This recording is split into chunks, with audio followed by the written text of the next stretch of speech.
Hey guys, welcome back to this new video on linked list. As we have discussed in previous class, we have discussed anagrams, we have discussed about subarray problems, and in this class, we are gonna teach you what a linked list is, what's the advantage of using linked list over array, and what are the disadvantages of linked list over arrays. First of all, what is a linked list? A linked list is what we can say as a non-contiguous memory allocation. Okay. In array, if you take an array,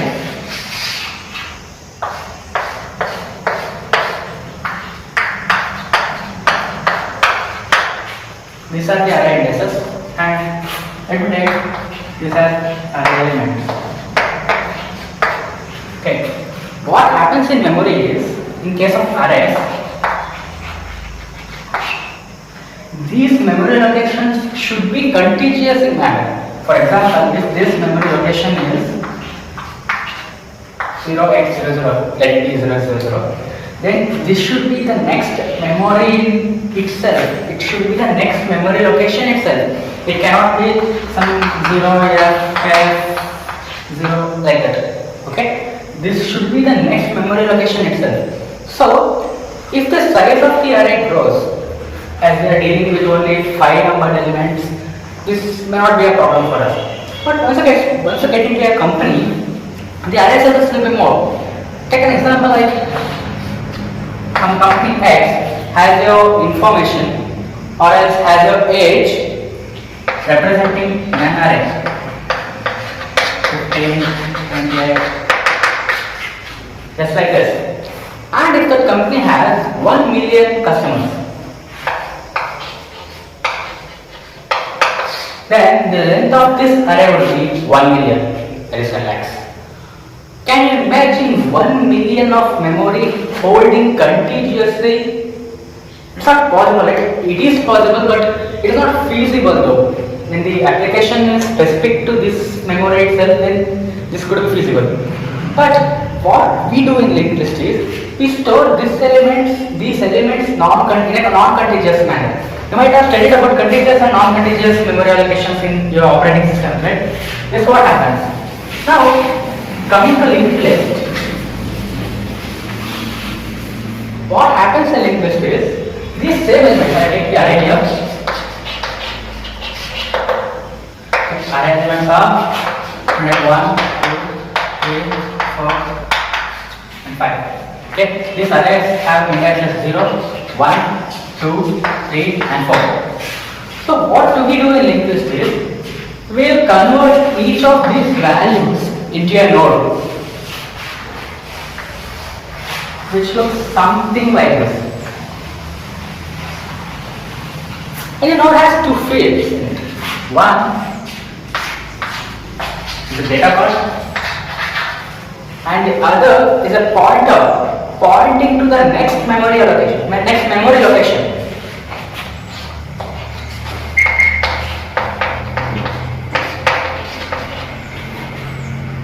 This contains the data, this contains the pointer to the next memory. What do you mean by the data and pointer? Let me take an example of this array and let me just try to convert this array into a linked list. What happens when I convert this array into a linked list? I will create node for each and every element in the array. Okay? So, this is for 1, 2, 3, 4, and 5. I have created 5 separate nodes for each of the elements. I mean, 1 node for each element.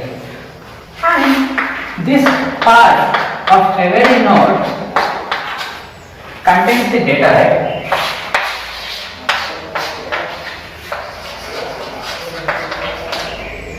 That part contains the data. And what is this special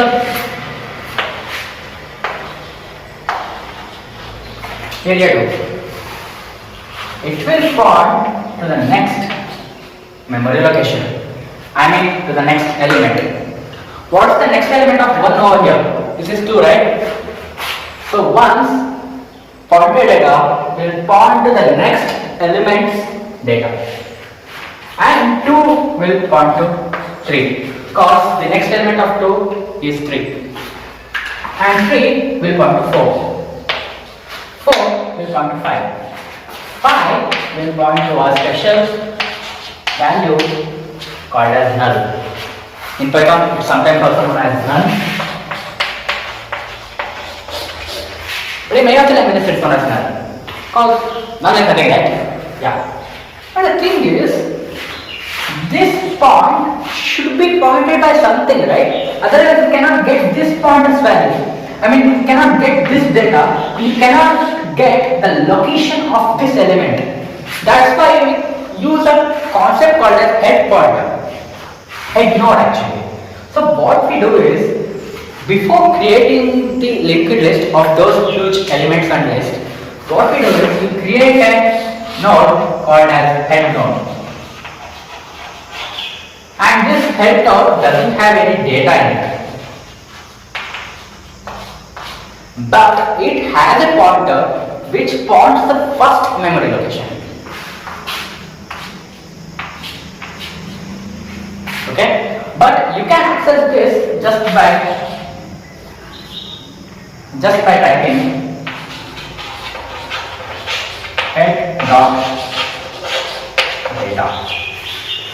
I showed this in the coding part, how to express a linked list, how to convert an array into a linked list and all. But for time being, we'll consider this. This is head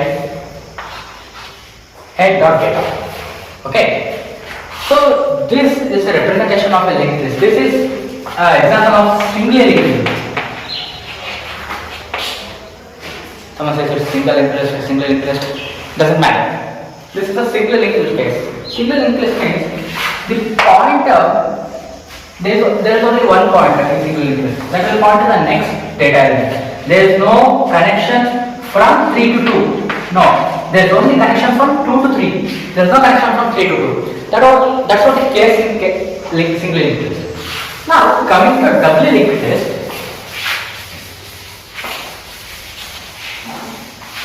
What happens in doubly linked list is the same as single linked list.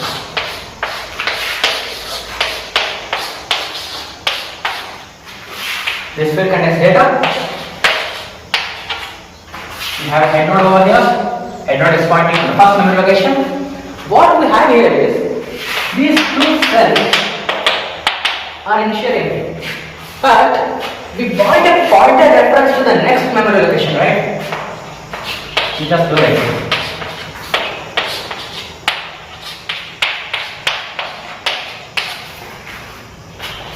But what about the back reference? This is simply a simply linked list. But what we do here is we have a back pointer like this, and no back pointer at the last one.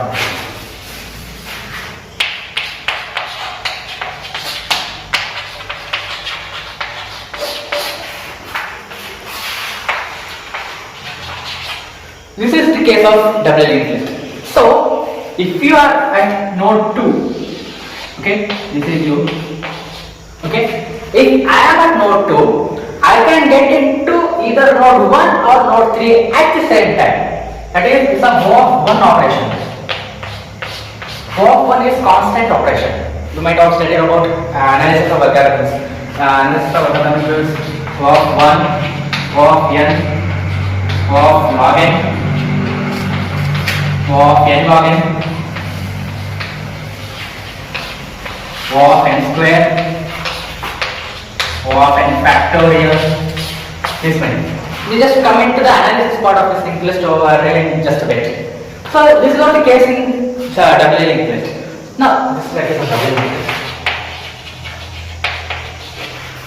In single and double linked list, we have a pointer to the null, right? In both single as well as double linked list, we have a pointer pointing to a null value. That is, it indicates that's the end of the linked list. But there is something called as a circular linked list. Okay?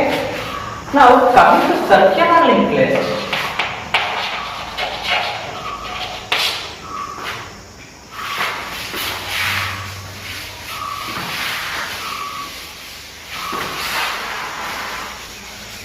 I'll just take this example only.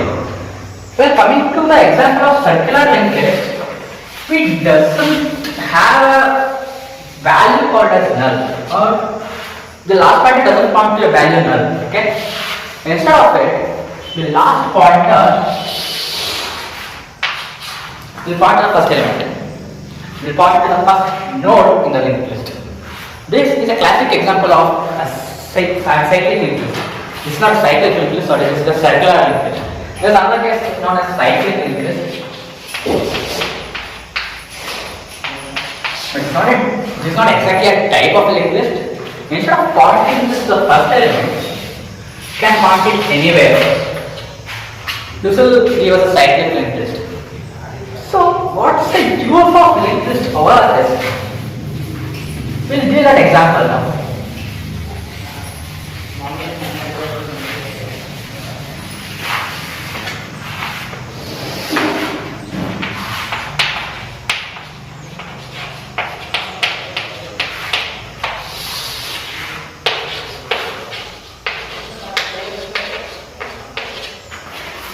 Linked list and arrays. What's the differences? Now let's come into comparisons. Okay? Let's see. So the first thing between these is linked list has constant time insertion as well as deletion. So it is walk on time, insertion and deletion. This is the worst case. But in case of array, we have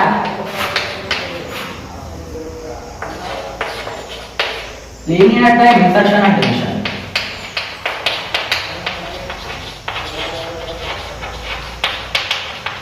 And also this was worst case, not the best case. That's why I have this worst case. Oh, big O notation here.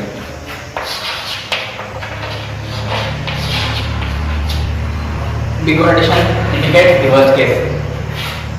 So, what is this exactly? I will just teach you in the next video about what insertion, what is deletion, what are the differences between different kind of insertions and deletions. Now, coming back to the next point, linked list have linear time access to the elements.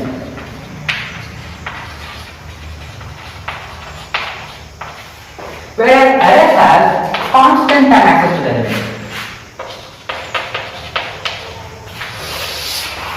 First case, linked list wins. Second case, array wins. Obviously, O of 1 is lesser than O of n. Right? Now coming to the next case, what happens when we have a large array or large data? We can easily store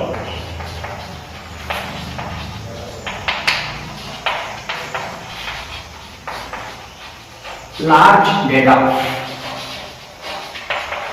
right, in linked list, but it's not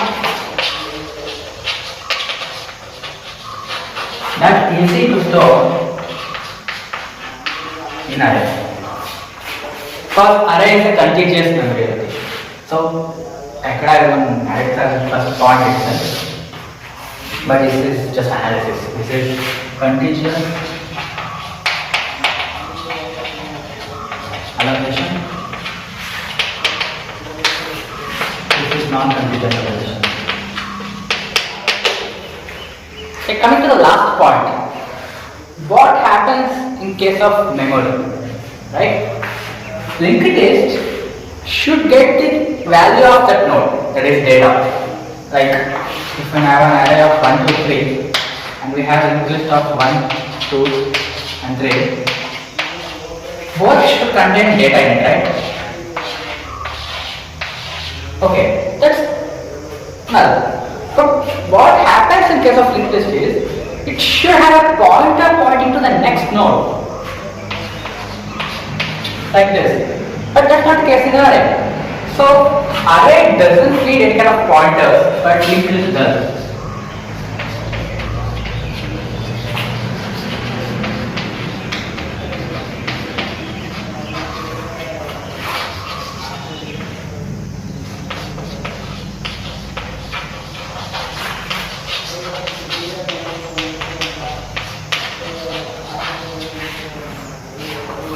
We cannot easily say array wins over this linked list in this case, but yeah, according to researchers, array wins.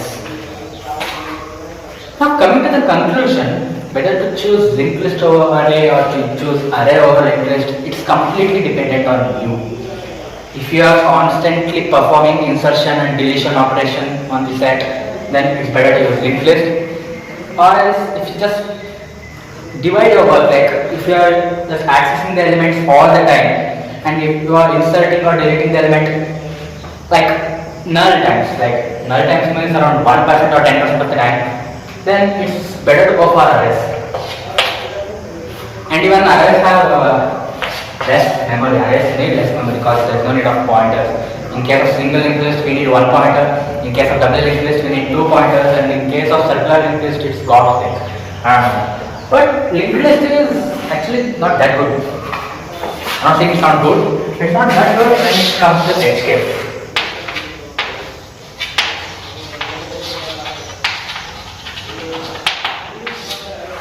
Linked list can lead us to a lot of problems.